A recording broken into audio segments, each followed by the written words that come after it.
बहू और बुलेट। घर के बाहर फट फट फट की जोर से आवाज हुई। सीमा को लगा कि पटाखे फूट रहे हैं। वो डर के मारे घर से बाहर निकली। देखा तो सामने योगेश यानी कि पतिदेव एक बुलेट बाइक पर बैठे हैं। अरे डर गई क्या? बाइक लेकर आया हूँ तुम्हें घुमाने के लिए। सच में? मुझे लगा पटाखे फूट रहे हैं। अरे पटाखे भी फूटेंगे और मिठाई भी बटेगी। माँ को तो बुलाओ। माँ भी बाहर आ जाती है। अरे योगेश बेटा, इतनी जल्दी आ गया? और ये गाड़ी किसकी है? साहब की है? हाँ माँ, तुम्हारा बेटा साहब से कम है क्या? मेरी है। अरे बेटा, इतनी बड़ी गाड़ी ले ली, इससे तो तू घोड़ा ही ले लेता। महंगी पड़ी होगी ना? माँ महंगी सस्ती छोड़ो और मिठाई लाया हूँ, गांव में बंटवा दो। अरे बंटवा क्यों दो? पीछे बैठो, गांव में बांट कर आते हैं। सब खुश थे।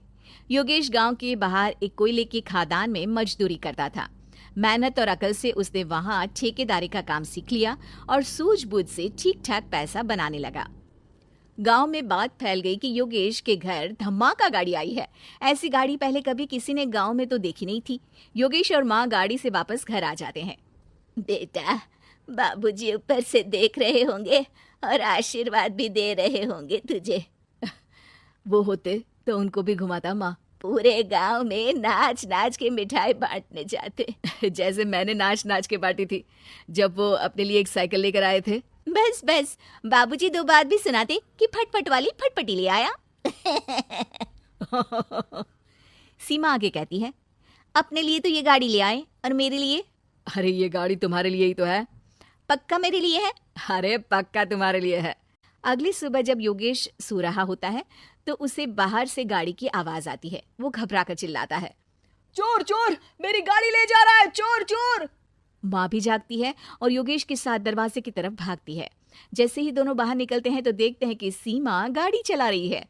अरे बहू, नाक कटवाओगी क्या? ये क्या कर रही हो? अरे गिर जाओगी, ये क्या कर रही हो तुम?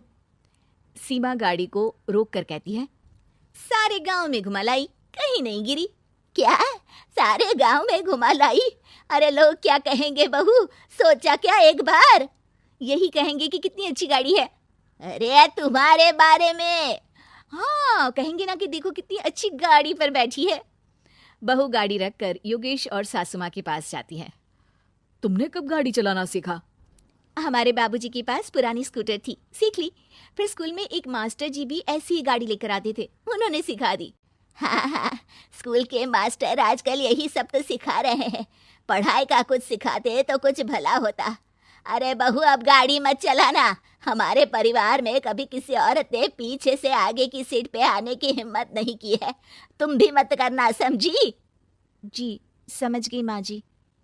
सीमा सास की बात सुनकर चुपचाप रसोई में जाकर उदास होकर खाना पकाने लगी है। सास सुबह सुबह मंदिर से पूजा करके लौट रही होती है। तभी उसे दो औरतें रोक लेती हैं और कहती हैं, अरे बहू को थोड़े अच्छे लक्षण भी सिखा दो। गाड़ी चलाने निकली थी, गांव की मर्यादा का कोई ख्याल नहीं है। वही तो। अरे पैसे आने लगे हैं तो क्या मतलब कि किसी रीति रिवाज को नहीं मानोगे? अरे समाज में रहना है तो समाज के ढंग से ही रहना पड़ता है।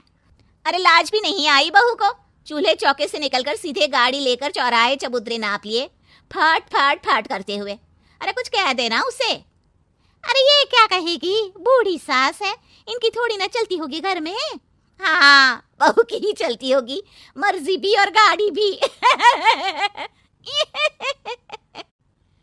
सास सब सुनकर घर आती है और बहू को चिल्ला के बुलाती है, अरे नाक कटवा दी सबके सामने गाड़ी चलाकर। औरत जात गाड़ी नहीं चलाती।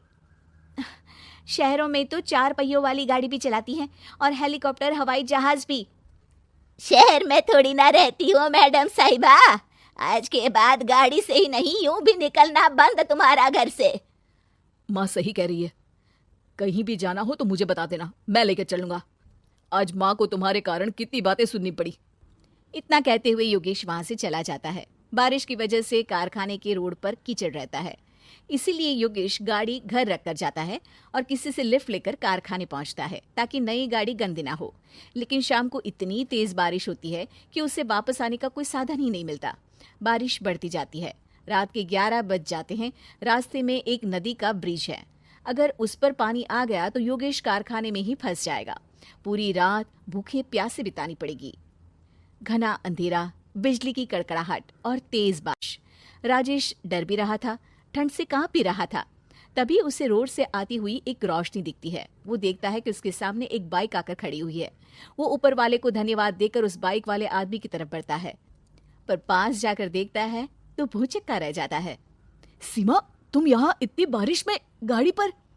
पहले बैठो तो, नदी ब्रिज पे आ जाएगी तो जाना मुश्किल हो जाएगा। योगेश गाड़ी के पीछे बैठता है। सीमा गाड़ी चला रही है। मैंने तो तुमको पहचाना ही नहीं। गाड़ी की आवाज तो पहचानी होगी ना। अरे पर मुझे नहीं पता था कि तुम आओगी। अच्छा क्या कि तुम आ गई। माँ नहीं आने दे रही थी, पर हमेशा पति पत्नी की रक्षा थोड़ी ना करेगा, पत्नी को भी तो करनी चाहिए। योगेश को सुबह अपने किए पर पछतावा होता है। उसकी आंख में आंसू आ गए जो बारिश की बूंदों में बह गए थे। उसके बाद सीमा को सास ने और योगेश ने खुशी खुशी समाज की सीमा लांघने की मंजूरी दे दी। अब वो जहां भी जाती फट फट फट गाड़ी पे ही जाती।